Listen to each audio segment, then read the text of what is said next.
Politiciens véreux, fonctionnaires corrompus, promoteurs immobiliers voyous, justice passive. La Guinée devient-elle mafieuse?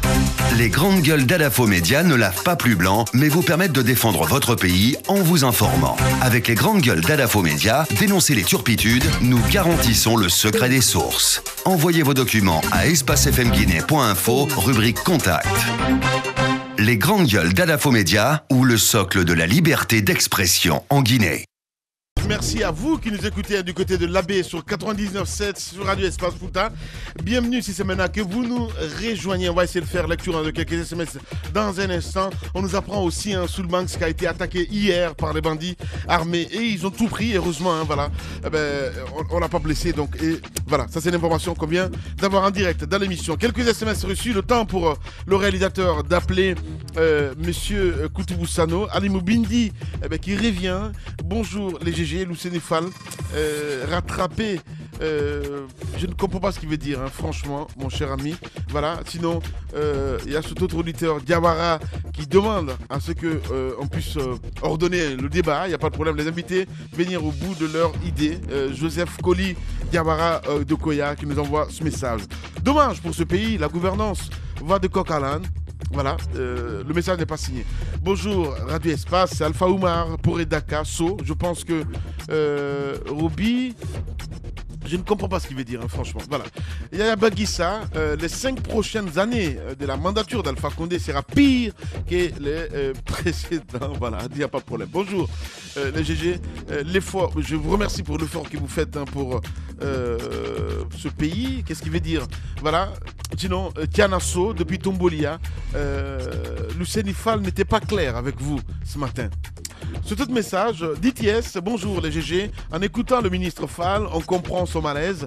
Et il n'est pas le seul d'ailleurs, parce que le président veut changer son changement. Voilà. Bonjour les GG, c'est chaud ce matin à la douane. Entre policiers et douaniers, il y a eu des coups de poing durs ici par Touré qui nous envoie ce message. Bonjour les GG, monsieur Alpha Keira, qu'est-ce qui est devenu Yulde depuis Madina? Je ne comprends pas. Voilà. Bonjour les GG, Alpha Oumar de Somphonia. Je demande au président de la République de se séparer des cadres qui n'ont plus besoin. La vie ne finit pas. Je ne comprends pas ce qu'il veut dire. Voilà. Le seul armateur en Guinée.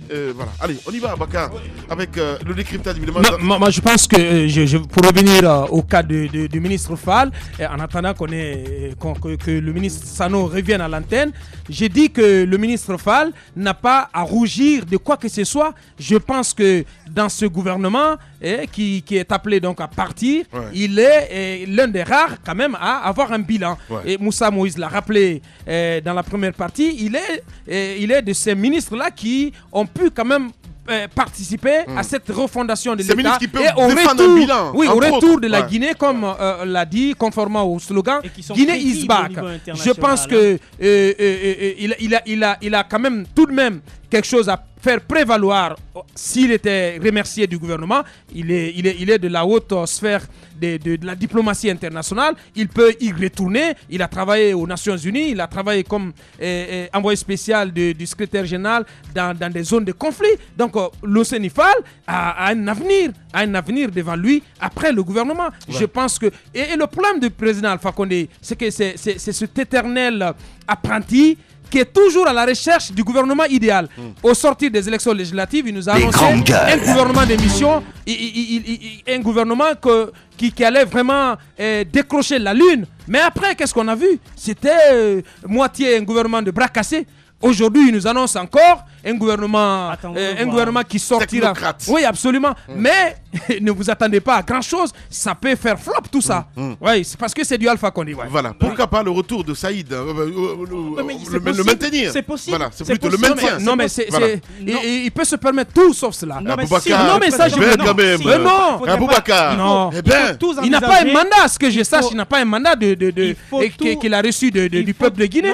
Il a eu 5 ans pour tout envisager. Abakar, on sait très bien comment fonctionne le PRAC. Il n'aime pas qu'on lui fasse ombrage. Et le ministre Saïd Fofana, le premier ministre Saïd Fofana, il a été un excellent premier ministre pour lui parce que tout doux, voilà. il gobe tout. C'est le mec, on a envoyé, il est tranquille, il fait le chapelet, même ici tranquillement. Et lui, il aime bien ça, il n'aime pas qu'on le fasse ombrage. Je vois très mal le président de la République prendre quelqu'un. Si, on va le prendre tout à l'heure. On le prend. Oui, mais le attendez. ministre Oui, mais Sano, attendez. je vais te laisser continuer après, mon gars, il n'y a pas de problème. Voilà, parce que tes analyses sont tellement longues. Allez, le ministre Sano qui revient à l'antenne. Les grandes gueules. Sur la coopération, Lamine en parlait à la fin de la première partie. Quel bilan, monsieur le ministre, avez-vous à présenter aujourd'hui au peuple de Guinée au sortir de cette mandature? Je dirais tout simplement, avec beaucoup d'humilité, que ce département a pu mobiliser dans ces 5 années dernières plus d'1 milliard 200 millions ou 300 millions de dollars. Au compte de l'année 2015 seule, nous avons mobilisé aux environs de 365 ou 365 millions de dollars. Donc, à côté de ça aussi, vous avez vu beaucoup d'autres mobilisations que nous avons mis en forme de dons en nature. Et les camions, les bus, les tracteurs, les lampadaires et d'autres choses aussi. C'est que nous avons pu quand même mobiliser toutes les institutions de la République et en synergie d'action avec les départements sectoriels. Et voilà, nous quand même, nous pensons qu'on a pu s'acquitter d'une partie de cette ambition qui nous animait au début. Et à ce jour, nous allons dire tout simplement que merci, grand merci, Monsieur le Président de la République, pour la confiance. Et merci aussi au département sectoriel. Et grand merci au cadre du ministère de la Coopération qui ont quand même travaillé nuit et jour pour y arriver. Donc, je crois que c'est que j'ai tout simplement... Alors, l'autre point peut-être qu'on n'a pas évoqué, monsieur le ministre Sano, c'est cette distinction, parce que c'est une première quand même dans notre pays en ce qui concerne la classification de votre département. Oui. Il y a un an, c'était lui qui était la personnalité préférée des Guinéens. Oui. Donc, c'est une appréciation que nous sommes très fiers et que nous remercions le peuple de Guinée. Effectivement. Et qui est en train de suivre et qui nous encourage. Et aussi avec les médias qui nous accompagnent dans cette démarche. Lamine faisait référence à la certification. C'est une activité, une démarche de tout un chacun. Et c'est la contribution qu'il ne faut jamais sous-estimer. Et ce n'est pas une personne qui a pu faire tout ce qui a été fait. Alors. Donc il y a une équipe qui travaille. Il y a une population qui est là, qui apprécie. Il y a une autorité qui nous instruit, qui nous demande et qui nous encourage et qui nous facilite la tâche. Moussa Moïse. Voilà. Alors, Monsieur Koutoubou, est-ce que vous avez d'autres ambitions ou bien vous êtes fait pour gérer la coopération, pour réchauffer la coopération de la Guinée avec d'autres nations, ou vous caressez d'autres ambitions, d'autres portefeuilles ministériels?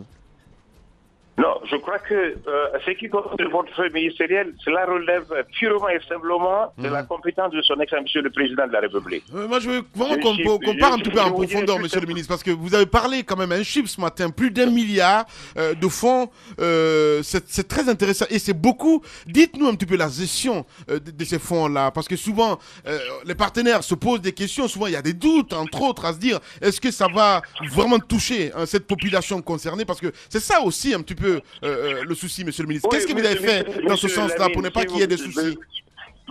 Monsieur Lamine, si vous vous souvenez très bien, vous avez vu ici les 100 bus, vous avez vu ici les 50 camions. Oui.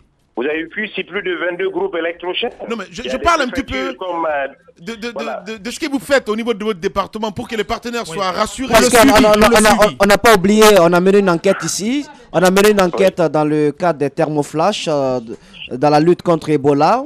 On a vu que certains cadres cherchaient la petite bête quelque part. C'était un scandale aussi qui a été évité.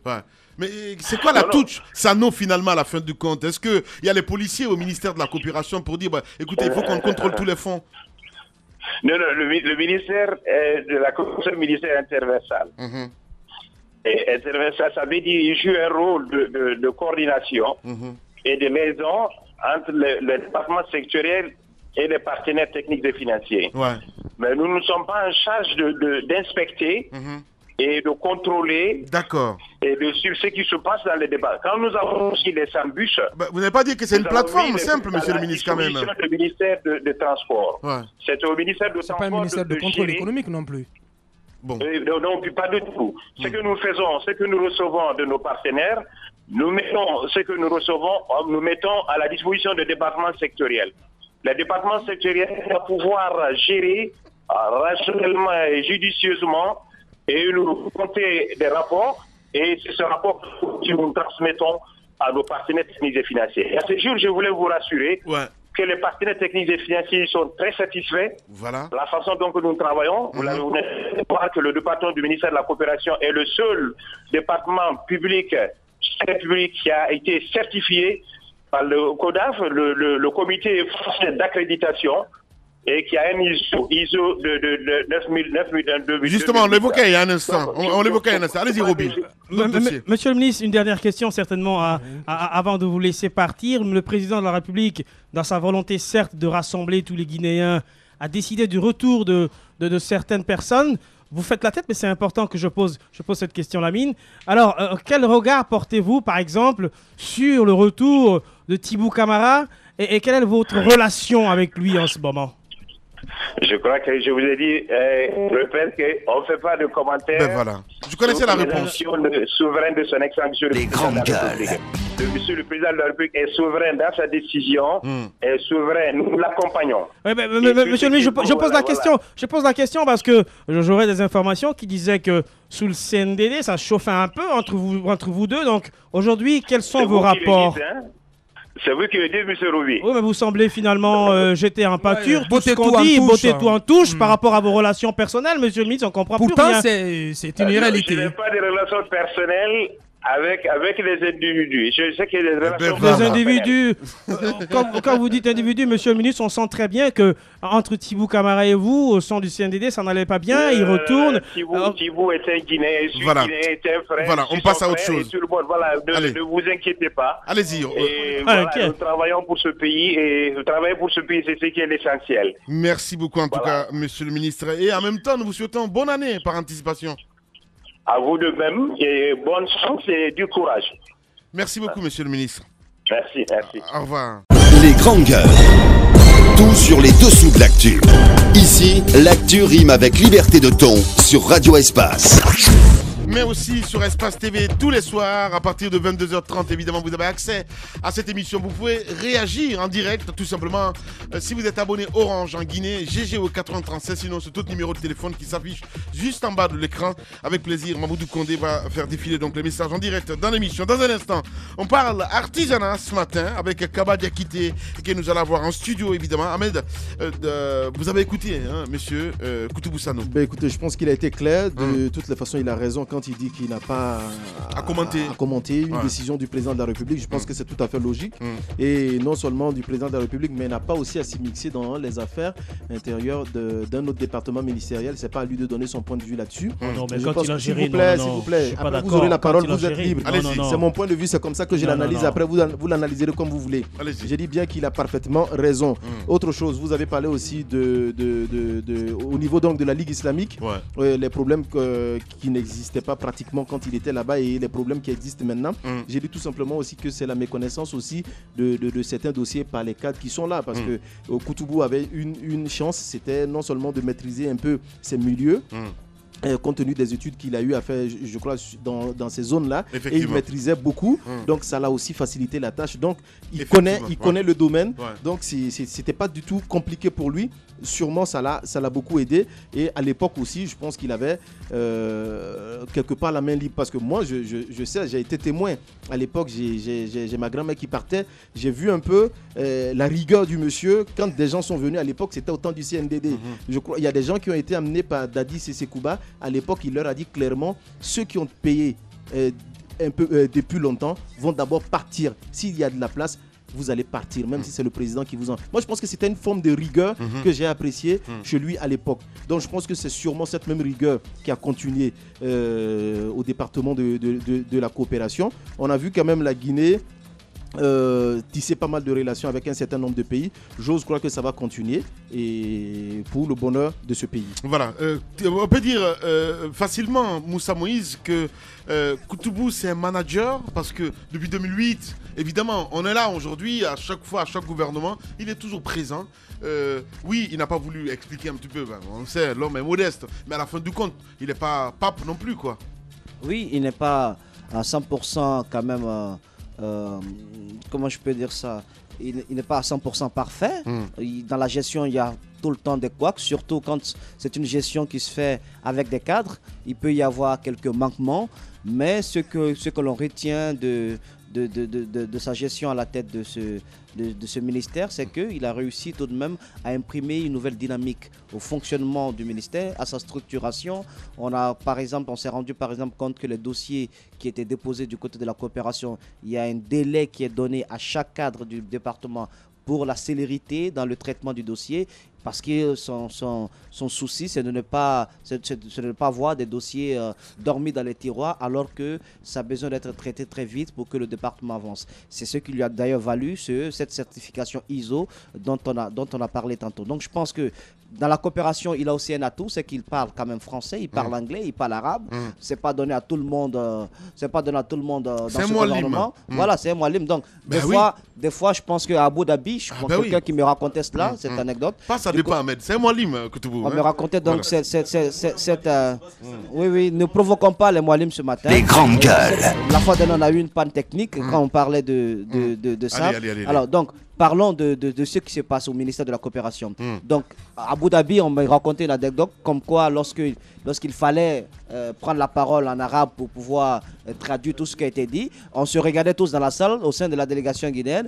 Eh bien, il a bien fallu... Le Premier ministre ne pouvait pas, c'est un imam certes, mais il ne parle pas arabe convenablement. Donc, on a cherché un peu partout où se trouvait Koutoubou. C'est bien lui qui a pu traduire tout ce qui avait été dit par les autres. Donc, je pense que il a sa place au sein de ce gouvernement, mais encore une fois, tout cela dépendra du professeur Alpha Condé, le président imprévisible. Voilà, c'est bien cela. Allez, Roby. Non mais je suis atterré quand on me dit que... Atterré non mais si, absolument. Quand on me dit qu'on a géré... Laissez-moi aller jusqu'au bout de ma logique. Quand on me dit alors je ne vous regarde plus.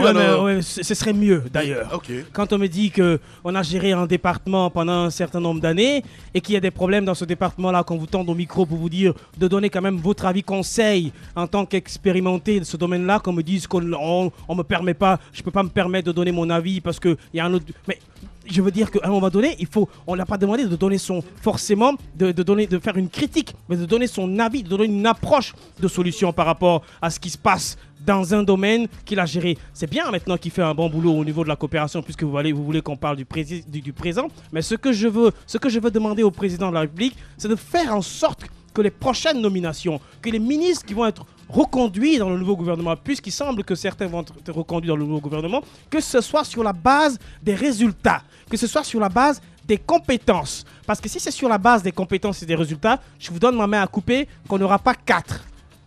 Les grandes gueules. Non mais moi juste pour embrayer sur ce que vient de dire Roby. Non mais attendez, vous savez, on va faire un pari ce matin. Et moi je vais demander à ce que je puisse avoir pourquoi pas un ciseau. Prenez le ciseau. Prenez le ciseau. Vous prenez et lancez un gros audit sur les ministères, invitez les ministres ici, là, qu'on fasse les bilans. Vous conviendrez avec moi qu'on n'aura pas 4. Les grandes gueules. Vous savez, je le disais tantôt, le président Alpha Condé est celui qui est à la recherche quotidienne et à la quête permanente de l'homme providentiel. Oui. Et il y a eu des ministres au niveau des affaires étrangères avant Lousseni Fall. Et Lousseni Fall a eu son temps dans le gouvernement. Moi, j'attends de voir qui il va porter à ce département-là qui fera mieux que Lousseni Fall. Je ne dis pas que Lousseni Fall est un homme providentiel. Si, non, mais attendez. Non, il n'est pas parti. Il est là. Je ne dis pas qu'il est parti, voilà. Mais dans la perspective où, parce qu'on voit la dégradation de leur rapport, dans la perspective où Lousseni Fall quitterait ce gouvernement, parce qu'aujourd'hui, ce n'est qu'à Abuja qu'on se rend compte que son ministre des Affaires étrangères n'est pas présent, ça veut dire qu'il y a un malaise et qu'il y a une situation en préparation. Et Lousseni Fall se prépare très bien à cette éventualité. Et j'aimerais voir un autre ministre des Affaires étrangères prendre la place de Hussein Fall pour voir comment il va conduire et impulser la diplomatie guinéenne. Vous comprendrez en ce moment-là qu'Alpha Condé ne trouvera jamais cet oiseau rare. Ouais, allez-y, Madame Yoro, pour clore. Je ne dirais pas que le président est à la recherche de l'homme providentiel parce que je pense qu'il a déjà sous la main des personnes qui sont quand même à la hauteur du rôle qu'ils sont en train de jouer. La question qu'on se pose, c'est il est à la recherche de quelles personnes? Peut-être à la recherche de personnes telles que le Premier ministre, des personnes bénies des personnes qui n'osent pas l'affronter. Je pense que quand on... Non, je pense qu'on a quand même un Fall dans le gouvernement, un Cheikh Sako dans un gouvernement, un Koutoubou dans un gouvernement. Je pense qu'il faut avoir des personnes qui peuvent vous tenir tête. Ouais. Je ne fais pas la promo de quelqu'un, je pense des personnes qui ont du talent. Il y en a tels que les Damantans. Je pense qu'il y a des personnes qui ont jeté une certaine lueur au cours des 5 dernières années. Il y a de ces personnes dans ce gouvernement-là. Mais jeter l'opprobre sur tout le monde, par exemple, toutes les personnes qui ne peut pas raser complètement la table, qui sont capables de dire non, quelquefois on a besoin de personnes qui nous tiennent tête. Ça nous aide à avancer. Et Fall, pour finir, Fall quand même a accepté de redescendre à un échelon plus bas. Il a été Premier ministre dans ce pays-là. Il a été envoyé spécial de Ban Ki-moon dans des zones de conflit. Il a travaillé au plus haut niveau, au sein des Nations Unies. Un monsieur comme ça qui a de la carrure, qui a du calibre, qui accepte de redescendre et qui accepte de prendre le portefeuille des affaires étrangères et qui a bien fait son boulot. Moi, je ne vois pas pourquoi on lui mettrait des bâtons dans les roues, pourquoi on le jetterait. On le vouerait aux gémonies. C'est vrai, c'est une bonne analyse. Oui, mais justement, pour continuer dans la lancée de Madame Yoro, vous avez vu, quand même, franchement. Vous avez vu dans la nomenclature de Madame Yoro, elle a eu du mal à dépasser les 4 en 6 ans. Il y a ce que je veux dire, il y a Moustapha Naïté. Arrêtez. Encore une fois, il est important que le président de la République se base sur les bilans, parce que si jamais il y a des noms à barrer, je vous assure que en première ligne, vous avez des gens comme Bantamasso qu'il faut rayer avec un je sais même pas quel genre de stylo, un feutre pour ne même pas que le nom apparaisse en filigrane, parce que c'est terrible. C'est un ministre qui n'a aucun bilan. Ils sont pleins comme ça là-dedans. Donc je veux dire que le président doit se baser sur les bilans de chaque ministre. Je pense que un gouvernement sérieux, on mène les audits, on demande à chaque ministre de venir s'expliquer parfois devant l'Assemblée ou peut-être même parfois en déposant des rapports bilans au niveau de la présidence de la République. Et sur cette base, sur cette base-là, le président décide de qui va rester ou pas. Alors, je pense que Roby exagère. Il tombe dans le sensationnel. Vous n'avez pas fait le bac pour l'un de ces ministres. C'est pas vous qui avez. On n'a pas besoin de faire du bac pour ça. Je pense qu'il faut aller balader de toutes les façons. C'est important. Il faut mettre le cœur de côté. Tu peux pas dire de dire que Bantamasso doit être barré avec un feutre. Vous parlez de cœur, vous parlez d'exagérer. Quel bilan il a? Alors défendez son bilan, Ahmed. Puisque vous avez envie d'être son porte-parole, défendez son bilan. Moi je dis encore une fois, je répète, que ce gars-là n'a pas de bilan, comme d'autres. Et que ce sont des ministres qui ne doivent pas être reconduits. Si je suis en train de faire dans l'exagération, j'aimerais bien aller plus que ça. Mais si tu as un bilan à défendre, puisque tu te fais un porte-parole de Bantama, on t'écoute. Bien. Allez, mais faut arrêter là, Roby, s'il te plaît. Je maîtrise. Je sais que la hack s'il vous plaît. va frapper encore. S'il vous plaît, s'il vous plaît, etc. Pour ça, chacun a une lecture de la situation. Roby, calme-toi. Allez-y. Pas modestie, mais j'aimerais dire à Roby que je maîtrise tellement mon boulot que je ne vais pas faire le griot dans ce studio parce que c'est pas ce que ça me demande. Allez, Ahmed. Justement, mais je vais le dire. Mais je vais le dire. Parce que je ne suis pas là pour faire la promotion de quelqu'un. Allez-y. Je dis bien que Roby n'a pas fait le bac ou le BEPC pour aucun de ses ministres. Je pense qu'ils l'ont fait clairement. Donc, tranquillement, je pense qu'il peut dire qu'il n'y a pas eu peut-être les résultats auxquels on s'attendait, mais dit qu'il n'y a pas eu de résultats. Je pense que c'est exagéré. Je dis bien. Le président de la République est libre de choisir qui il veut. S'il veut qu'il reconduise tout le gouvernement, s'il veut qu'il enlève tous ceux qui sont dans ce gouvernement, mais on ne peut pas dire qu'un ministre n'a rien fait. Merci. Et si vous cherchez à comprendre, c'est ce que je vous ai toujours dit.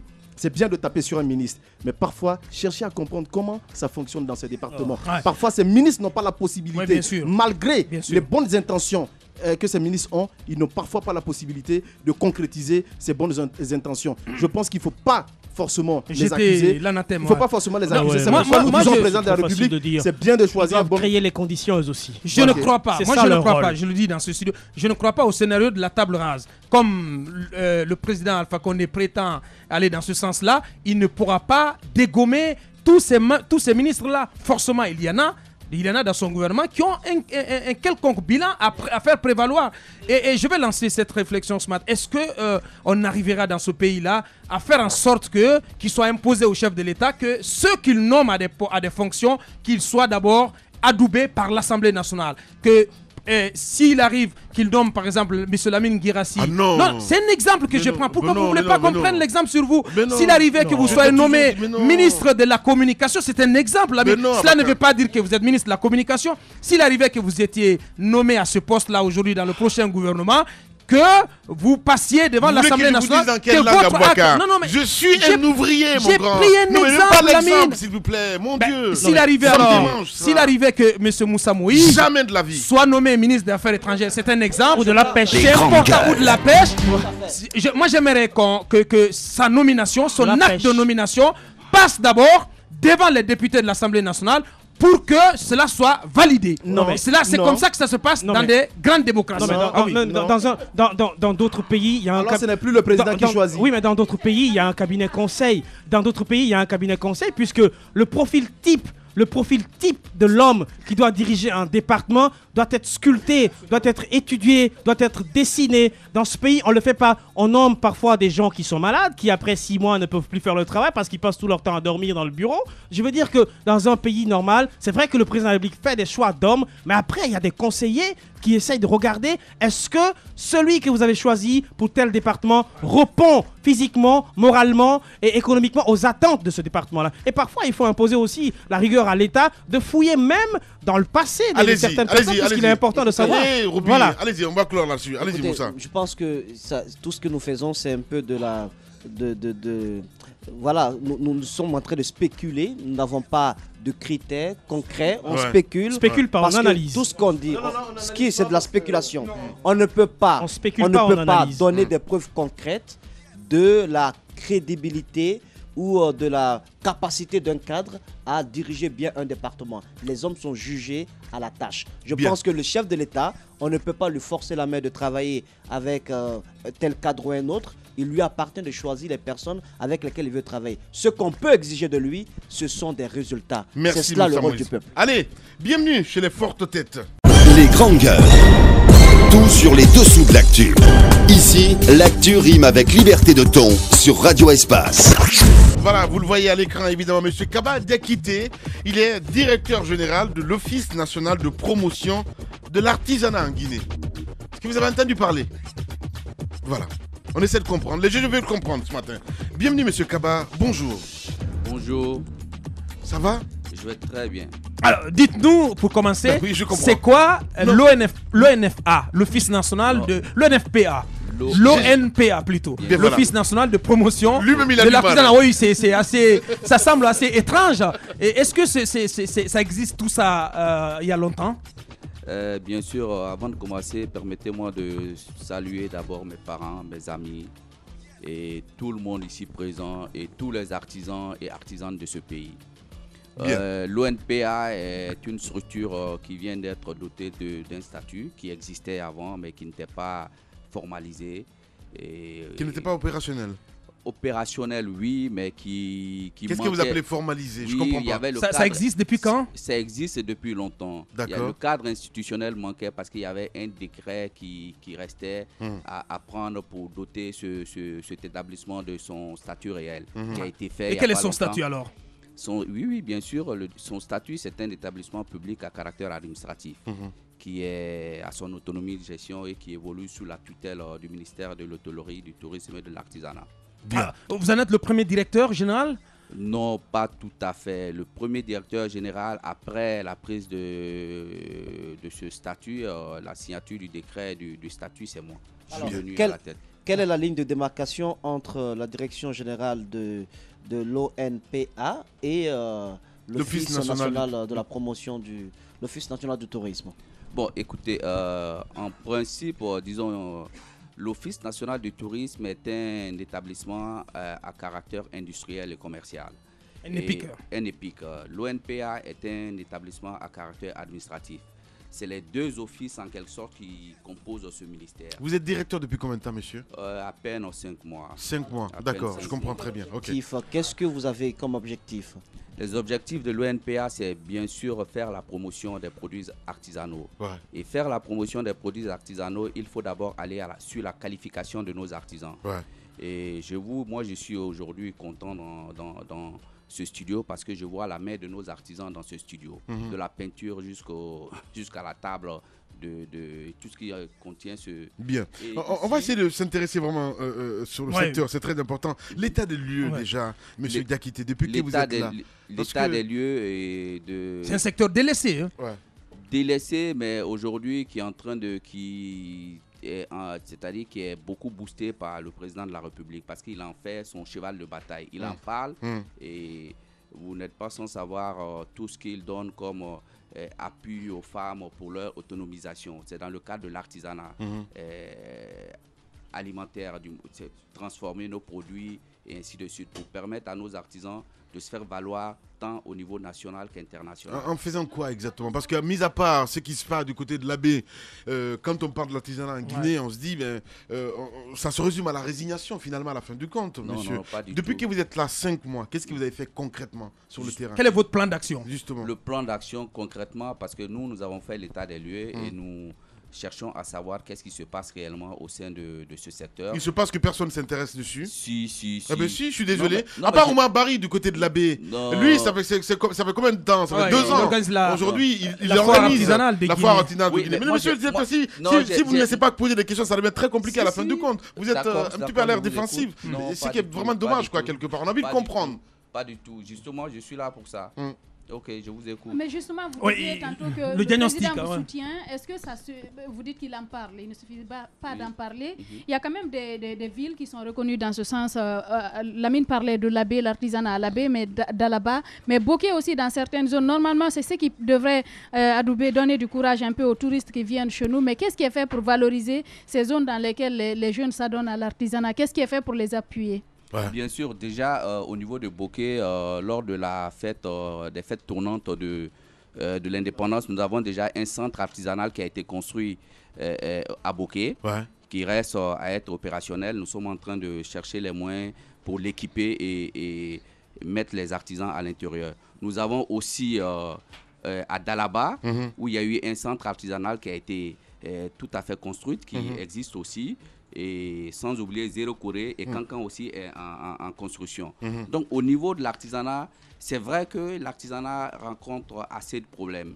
Mais nous sommes en train de nous battre pour mettre un cadre institutionnel. Surtout les artisans guinéens ont des problèmes de formation.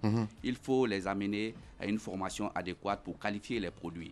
Qualifier les produits, cela suppose que nos produits doivent être consommables d'abord par les Guinéens et positionner les produits à l'international. Qu'est-ce que vous faites du privé, du secteur privé dans ce sens-là? Parce que je reviens encore là-dessus, parce que moi, quand on parle de l'artisanat, je pense à la foire du côté de l'abbé, qui aura lieu d'ailleurs au mois de janvier. Non mais Roby, laisse-moi aller jusqu'au bout, s'il te plaît, mon grand. Qu'est-ce que vous faites dans ce sens-là pour faire participer un petit peu ces privés comme mon cher Roby, qui est un paysan, et ne le voyez pas comme ça? Oui. Le secteur artisanal est organisé. D'abord, il y a une fédération nationale des artisans qui existe. Et cette fédération, au niveau national, existe. Et nous avons aussi les 8 régions naturelles qui ont des fédérations, donc qui ont des organisations régionales artisanales, 8. Et nous avons au niveau des préfectures où il y a 33. Et au niveau des préfectures, il y a 33. Et au niveau de Conakry, de la ville de Conakry, où nous avons les 5 communes aussi. Donc, ils sont organisés. Malheureusement, cette fédération, aujourd'hui, elle est un peu caduque parce qu'elle existe depuis très longtemps, et qui n'est pas encore renouvelée. Donc, les artisans, au sein de ces fédérations, s'activent pour donner du poids à tout ce qu'ils font. Mais, comme je le dis, il reste toujours beaucoup à faire dans ce domaine parce que ce domaine est essentiellement composé des personnes, disons, de paysans analphabètes et non qualifiés. Mais on ne va pas dire non qualifiés quand même, parce qu'ils savent quand même. Ils font quand même leur boulot, ils font leur création. D'ailleurs, je veux poser cette question-là quand vous parlez. Non, pas forcément. les produits artisanaux sont généralement de fabrication locale, donc ils ont leur qualification personnelle à eux. Quoi qu'on dise, Ce que je veux dire, moi, c'est que faites-vous pour la promotion de ces produits quand vous partez dans un pays comme la Côte d'Ivoire, qui est un bel exemple, comme le Ghana, etc., qui sont des pays qui sont de bels exemples, ou le Nigeria, dans la promotion de l'artisanat local. À partir de l'aéroport, vous sentez déjà la présence des produits locaux. Non, là, Ici, quand vous allez à Béchia, il n'y a rien. Hein. Non, je suis d'accord. Ça fait partie de mes batailles parce que moi, dès que je suis arrivé, j'ai écrit au ministère de Transport, j'ai demandé un espace à l'aéroport de Conakry pour pouvoir exposer les produits artisanaux guinéens. Quand tu arrives à l'aéroport, il n'y a pas très longtemps, j'étais avec Abouakar au niveau de l'aéroport. Nous ne trouvons à l'aéroport que des parfums de grand luxe. Dont on n'a pas forcément besoin. Donc, quelque part, c'est, on va dire, des objectifs, ou bien la feuille de route que vous êtes fixée vous-même. Oui. Bien sûr, ça y fait partie. D'accord. Et même au niveau des hôtels, il faut que l'office puisse avoir au niveau des hôtels des espaces. Des espaces pour pouvoir promouvoir les produits guinéens. Voilà, Monsieur Kaba Diakité, il faut le rappeler, un directeur général de l'Office national de promotion de l'artisanat en Guinée. Notre premier invité ce matin, Moussa Moïsila. Vous allez amener le chef de l'État aussi. C'est activer le micro. Vous allez amener le chef de l'État aussi à s'habiller guinéen. Parce qu'on le voit rarement quand même. Hein. C'est bien. Non, vous allez le faire, ça participe aussi. Bien sûr. Il aime bien les 4 poches, hein, lui. Non, pas forcément, Roby, s'il te plaît. Président, moi, j'ai déjà ce qu'on appelle abacoste. Non, moi j'ai déjà. Nous avons l'artisanat a déjà. Non, je disais, on aurait pu le voir. Non, mais il le fait très souvent. Dans du Made in Guinée, à l'occasion de sa prestation de serment, pourquoi pas? Pas très souvent. Comme le général Lansana Conté. Le président, si ce n'est pas des cérémonies officielles, ou sinon le président dans les week-ends quand il. Vous allez parler dans le micro, monsieur. Ça, c'est le week-end. Non. Justement, on fait la promotion de l'artisanat lors des cérémonies officielles. Il est généralement en basin, Made in Mali. Quand il va vers la population, il est généralement dans nos tenues. Et il en porte, et il en parle. Et non, si. Roby, moi, je te remercie ce matin parce que tu fais réellement la promotion de ce secteur avec. Non, il est habillé en malien ce matin. Mais aussi Ahmed. Oui. Voilà. Alors, Roby, il est habillé en malien. Ce que j'aimerais savoir, comment vous allez faire pour atteindre vos objectifs? Les moyens mis à votre disposition. Vous fonctionnerez comment? Parlez-nous argent. Quelles sont vos ressources? Les ressources, justement, les ressources de l'office, il faut les chercher. Nous avons besoin de mettre des lois en place, de faire voter des lois pour doter l'office des ressources propres permettant à l'office de mettre des infrastructures en place. Par exemple, nous avons besoin de mettre des villages artisanaux. Nous avons besoin d'équiper l'artisanat. Si nous prenons par exemple le cuir guinéen, il y a des problèmes sur le cuir. Ils savent tanner le cuir, mais il y a des odeurs qui restent toujours. Donc, il faut avoir assez de sous pour pouvoir investir dans ce domaine. Et figurez-vous que l'artisanat est le secteur qui emploie le plus de personnes dans ce pays. C'est le bastion de l'économie. On vous a impliqué, enfin, vous êtes impliqué du côté de la foire de l'Abbé ou pas du tout? Bien sûr, je suis impliqué. J'ai déjà discuté avec les éléments qui travaillent à ce niveau. Et je suis bien prêt pour y participer et apporter l'aide qu'il faut. Alors, vous étiez récemment au Maroc, vous avez pris part à une foire. Dites-nous, qu'est-ce que vous avez apporté là, qui soit du Made in Guinée? Et peut-être pour finir, on sait que vous étiez DGA de Novotel, on sait comment vous en êtes parti. Expliquez-nous aussi quels étaient vos rapports et comment vous êtes parti de Novotel. On ne sait pas comment il est parti de là. On aimerait comprendre. Bon, écoutez, moi j'étais au Maroc pour le salon de Mignandina pour la préservation des métiers de l'artisanat en Afrique. Et en collaboration avec l'UNESCO, et la Guinée est partie, nous avons présenté un projet qui est sur la préservation des métiers. Et c'est ce qui fut fait.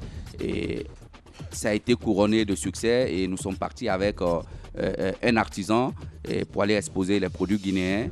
Il y avait du textile. Une teinturière. Oui, une teinturière. Il y avait du textile, et il y avait plusieurs autres objets. Mais malheureusement, il n'y a pas eu assez de ventes parce que vous savez, au Maroc, chez les Arabes, tout ce que nous sommes assez forts en sculpture. Tout ce que nous envoyons comme objet sculpté, chez eux, ça se présente comme étant de l'idolâtrie et autres. Donc, mais la présence guinéenne était effective et nous avons eu à passer le message que la Guinée voulait passer. Novotel, pour finir. Bon, écoutez, je ne vais pas aller m'éloigner trop, c'est-à-dire m'attarder sur ce terrain. Novotel, j'ai eu à travailler avec le grand frère Ibrahim Akapi Kamara, qui était le directeur général. Moi, j'étais son adjoint et les rapports se sont passés comme ça se devait. Comme ça se devait? Non, je ne suis pas d'accord. Les rapports ne se sont pas bien passés, M. Diakité. Nous sommes au courant de tout. Il faudrait le dire aux auditeurs pour comprendre. Selon nos informations, il ne vous sentait pas du tout. Il y a des rapports qui ont été faits sur vous, adressés au ministère de tutelle, afin que décision soit prise de vous débarrasser. Il paraît qu'on a utilisé l'expression incompatibilité d'humeur. Et c'est ce qui aurait poussé même à votre départ. Mais dites-nous tout quand même. Ou alors vous êtes parti vous-même. Mais s'il y a incompatibilité d'humeur, c'est normal. Je veux pas faire. C'est normal que le département prenne ses responsabilités. C'est aussi simple. Il n'y a pas de directeur général. Allez, merci beaucoup en tout cas. Merci bien. Voilà. Non, attendez. Il est invité comme directeur général de l'Office national de promotion de l'artisanat. Pas parler de l'autorité. Voilà, c'est aussi simple que ça. Allez. Ça vous le protégez. Incompatibilité d'humeur. Je ne le provoque pas, mon grand. Si vous ne combattez pas les incompatibilités d'humeur de l'artisanat, qui vous dit qu'il n'y aura pas une incompatibilité d'humeur là-bas, et on le retrouvera plus tard directeur général de la promotion, je ne sais pas moi, des voitures ou des poissons guinéens. Voilà. Allez, on vous regarde à l'étranger, évidemment, peut-être un appel à lancer à ces auditeurs. Est-ce que vous avez un site internet? Justement, c'est pour vous dire qu'il y a un boulot costaud à faire au niveau de ce département. Ouais. Et jusque-là, nous n'avons pas de site et nous sommes en train de... doit vraiment vous aider dans oui, franchement. Voilà. Nous en avons vraiment besoin parce que qui parle de l'artisanat, qui parle de la promotion, doit pouvoir se vendre, même en ligne. Mais et là, nous venons de commencer et nous n'allons pas nous décourager et nous sommes là pour faire bien. Et avec la junior, ça se passe bien? Oui, c'est mon grand frère et on se voit à tout moment et il n'y a pas de souci, il n'y a pas de problème. Moi, je suis là pour un secteur bien déterminé et figurez-vous que l'artisanat rime avec le tourisme. C'est clair, la complémentarité. Et le tolérer, donc je suis obligé d'être en connexion avec le grand frère. Merci beaucoup, M. Diakité, en tout cas d'être passé sur le juge ce matin. Merci bien, c'est à moi de vous remercier. Voilà, mesdames et messieurs, on marque une pause, on va revenir dans un instant, évidemment. Les vrais gens s'intéressent dessus. Noumouké Diallo, c'est son nom. Il fut coordinateur contrat de la CENI, des opérations électorales pour la présidentielle 2015 à Mamou. Son corps donc avait été retrouvé dans sa chambre. Depuis, l'enquête ouverte pour faire la lumière sur son assassinat est dans l'impasse. Pire, sa famille soupçonne le procureur en charge du dossier de faire obstruction. Qu'en est-il de cette affaire? On en parle ce matin avec Sékou Dramé. Il est membre de la famille, de la victime, donc que nous allons voir à 11h sur Radio Espace. Son malheur à lui, avoir croisé le cortège de Fama Lansana Kouyaté alors que celui-ci était Premier ministre à l'époque, donc c'était en 2008, le 11 février exactement, à Amdalaï Pharmacie, de l'accident dont il a été victime. Il en est sorti avec 4 fractures entre le genou et la cheville gauche. Depuis, malgré toutes les démarches, aucune attention, aucune prise en charge. Que s'est-il passé dans ce dossier? On pose la question ce matin. Monsieur Ibrahim Assorissal, la victime, accompagné donc de monsieur Mamadou Sal, son jeune frère, il va intervenir ce matin chez les GG. Si tout va bien aussi, pourquoi pas. On va essayer d'appeler aussi le dirigeant du PEDN pour nous expliquer un petit peu. Et voilà. Allez, on marque une pause et on revient dans un instant. Politiciens véreux, fonctionnaires corrompus, promoteurs immobiliers voyous, justice passive. La Guinée devient-elle mafieuse? Les grandes gueules d'Adafo Média ne lavent pas plus blanc, mais vous permettent de défendre votre pays en vous informant. Avec les grandes gueules d'Adafo Média, dénoncez les turpitudes, nous garantissons le secret des sources. Envoyez vos documents à espacefmguinée.info, rubrique Contact. Les grandes gueules d'Adafo Média ou le socle de la liberté d'expression en Guinée.